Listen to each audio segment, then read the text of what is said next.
Hello and welcome to this edition of The Current Report, our weekly roundup of what's happening in the world of digital media. This week we're going to talk Threads. That's the new Twitter-like conversation app launched by Meta last week. Its arrival has been making all sorts of headlines. After only 5 days, it's had over 100 million sign-ups, the fastest an app has ever reached that milestone. And of course, influencers and celebrities and brands have quickly jumped on board.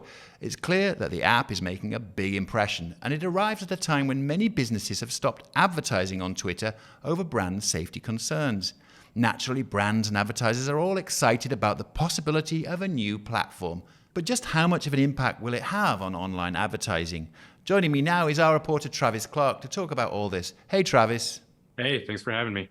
Well, I know you signed up early to Threads when it launched because you're an early adopter. Can you tell us a little bit more about the app? How is it the same or different from Twitter?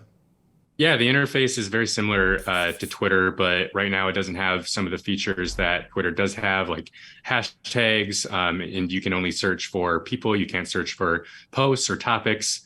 And Meta execs, Mark Zuckerberg, Instagram head, Adam Mosseri, they've said that, they won't do anything to encourage hard news or politics, which you see all the time on Twitter. So those are really the key main differences right now. Obviously, with 100 million plus users and counting, it's a possibly good space for brands and advertisers. What should they know about the app and the opportunity there? Yeah, I mean, the biggest thing right now is that it's not, supported by advertising. The execs have said that they want to get to, a mass of users before they introduce advertising. I'm not quite sure what that will look like. It's already, like we said, past 100 million.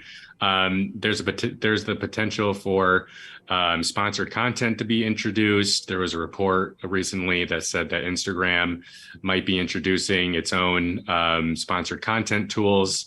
So those are really the big things that advertisers should know right now. It's also not available in the EU, I understand. That's true. Yes, that's true. Meta released a statement to The Verge saying that it's not in the EU right now because of some potential regulatory concerns. So, yeah, that's another big thing that advertisers should know. So it's not yet global. Social platforms come and go. I can remember MySpace.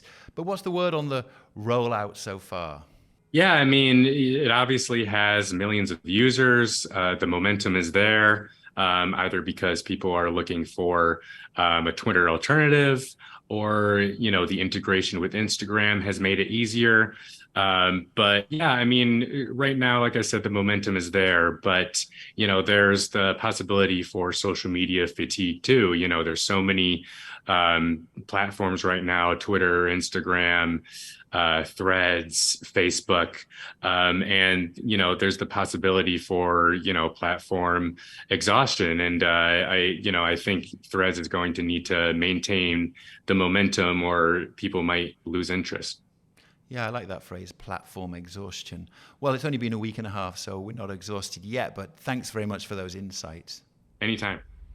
Next, recent reports about the programmatic supply chain being rife with wasted impressions are causing some advertisers to reflect on just where their ad impressions are being served. In June, the Association of National Advertisers released part 1 of their Programmatic Transparency Report.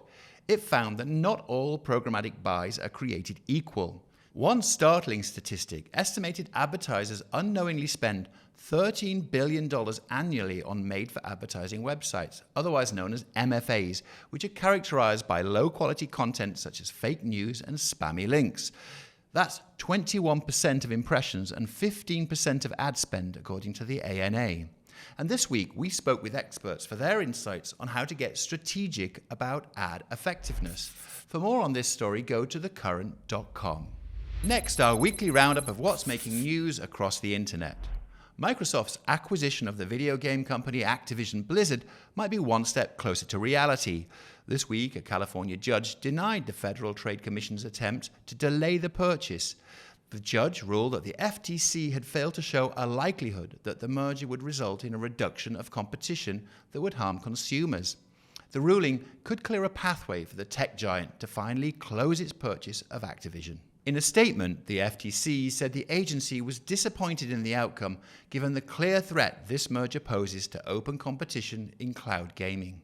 And in streaming news, Hulu has launched a new hub dedicated to adult animation and anime called Animayhem. According to Variety, the hub is meant to capitalize on Hulu's lineup of 46 adult animated shows, including Bob's Burgers, Family Guy, and many more. For anime fans, Hulu is also the place to go with its over 200 anime series, including popular shows such as One Punch Man and Dragon Ball Z. With the launch of Animayhem, Hulu is creating a one-stop shop for streamed animation.